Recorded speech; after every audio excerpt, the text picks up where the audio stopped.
An unsettling situation in Mississippi, Jackson, Mississippi to be exact. It's been revealed 215 bodies were buried in unmarked graves behind a state jail in Jackson, of course. Attorney Ben Crump is now calling for an investigation. Families of the dead reportedly had no idea until last month. Some of them, those grave sites were only labeled by a number and a metal rod. Joining us to talk about it, activist Arthur Silky Slim Reed, who also works with Ben Crump. So, Arthur, this started with Dexter Wade's case back in March, right? He was an individual who was hit by a police officer, and his family thought he was simply missing, but he was dead and buried, and no one notified them. Well, the thing about it is that he had identification on him, Isaiah, and the medical examiner gave it to the lead detective, who said he called, didn't get an answer, and they didn't worry about doing anything else. What we're finding, Isaiah, is that Mississippi is Mississippi. It's an ugly Mississippi. And this is sad because now we have 6 other individuals that has been put into the same grave. And if you look at the video from when we first went to that site, buzzards were flying overhead. And we were trying to figure out, why are the buzzards flying overhead? But it's because they're putting them in shallow graves, and the only thing that they're putting them in is a body bag without embalming the bodies. So the stench from the bodies are drawing buzzards there. It's so inhumane for anybody to do anyone like that, Isaiah, is just horrible is what we can say. And that's not even a word that we should use in a situation like this. It's something that we haven't seen.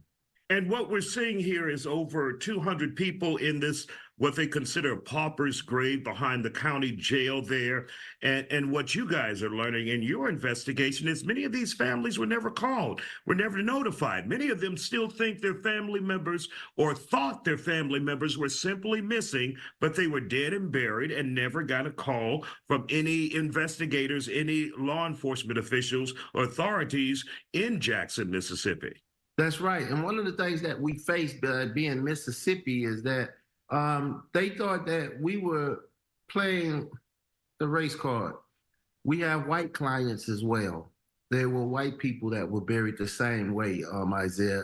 And any human being that's buried the way that they're burying these individuals, it says a lot about the people that's doing this criminal act. And the only thing that we're asking, because people always look at us when we're out fighting for civil rights of individuals, the only thing that we're asking in this case, we want you to do the right thing and give them a humane burial.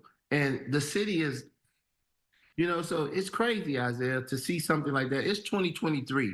It's not 1940. But to see them just dumping bodies in a grave like that, and no name, just a number. So they'll say, well, number 13, that's Arthur Reed. Number 21 is Isaiah Carey. But we don't really know until we get the remains. And then the remains had decomposed so bad, we just have to take them at their word. And when you look at the story, they told us that they would exhume this body at 12 noon, but they ended up taking this young man, Dexter Wade, out of the ground at 6:30, 7 o'clock in the morning. They say, we were not going to allow them to embarrass us with those cameras. If you're not embarrassed by what you're doing, it's shame on you. Absolutely incredible. Now, you guys, along with Ben Crump and I think Attorney Dennis Week, you all are asking for a federal investigation, that the feds come in and take a look at this and see exactly what's going on, because there's some questions as to Dexter Wade's death when he was hit by the police officer. Whatever happened with the officer in this case? And why wasn't his family ever notified that he was dead and not just a missing person? So bottom line, you want an investigation, right? We think many civil rights were violated in Dexter Wade's case, not notifying the family, burying him without permission when you knew who he was. That's the key issue right there. You knew who this individual was. And if you look at the Dexter Wade case, it's sad, but Dexter Wade's uncle was killed by Jackson police, and they knew the family because they was involved in an ongoing lawsuit with that family with Attorney Sweets, who you're talking about. So this is very, very, very troubling for us for you to know this family already, and for you to do something like this. This was adding insult to already injury that you had done to this family, Isaiah.